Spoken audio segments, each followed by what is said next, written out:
Bonjour à tous.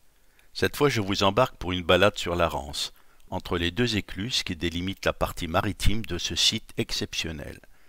L'écluse du barrage de la Rance, au nord de laquelle vous partez en mer, et l'écluse du Châtelier au sud, qui se trouve être le premier maillon du canal fluvial traversant la Bretagne. En quittant le port de Dinard, vous devez passer le barrage en empruntant l'écluse. Et dès que les portes de celle-ci se referment, vous passez parfois d'une mer agitée pour retrouver une certaine quiétude dans un bassin considéré comme plus calme. Il faut cependant rester dans le couloir de navigation, car les remous engendrés par les lâchers d'eau du barrage peuvent être dangereux. Aussitôt après l'écluse, sur la droite se trouve le village de la Richardée, avec au fond d'une petite anse le fameux moulin à marée restauré, transformé en logement et appelé le Moulin Neuf. Tout le long de cette balade, vous avez à divers endroits l'occasion de découvrir d'autres moulins à marée, certains en ruine, comme ceux du Montmarin et de Fossemort, un autre qui a du mal à tenir debout, celui du Quinard, et d'autres réhabilités en maisons d'habitation, comme celui de Pleurs-sur-Anse et celui de Mordreuc. Enfin, le moulin de Rochefort qui fait presque face au moulin du Prat, reconstruit à l'identique et entièrement rénové avec une machinerie en état de marche.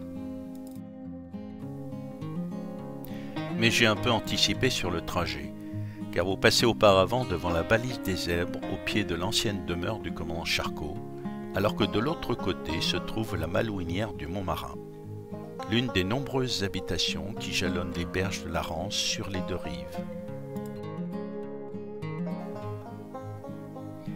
Des constructions plus ou moins anciennes et imposantes, mais qui toutes profitent d'une vue agréable sur la Rance avec souvent la possibilité d'avoir un bateau au mouillage ou de bénéficier d'une cale de mise à l'eau.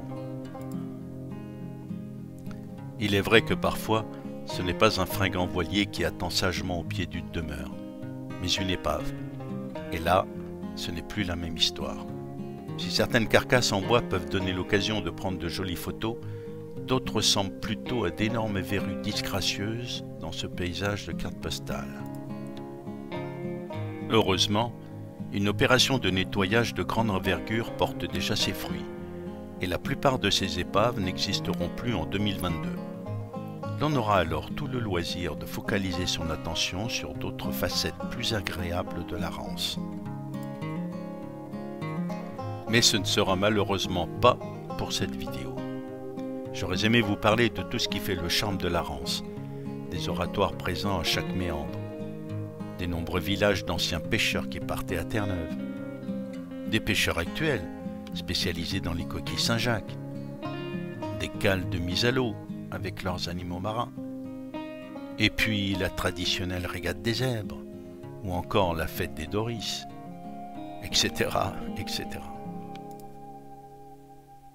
Autant de sujets que je n'ai guère le temps de développer dans une vidéo de 4 minutes.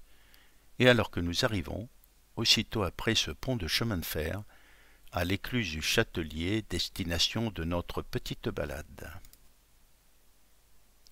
Certes, c'est un peu dommage, mais vous avez déjà un avant-goût de ce qui vous attend si vous décidez de prévoir un tour en bateau, ou bien de suivre à pied le GR34C qui longe les berges autour de la Rance.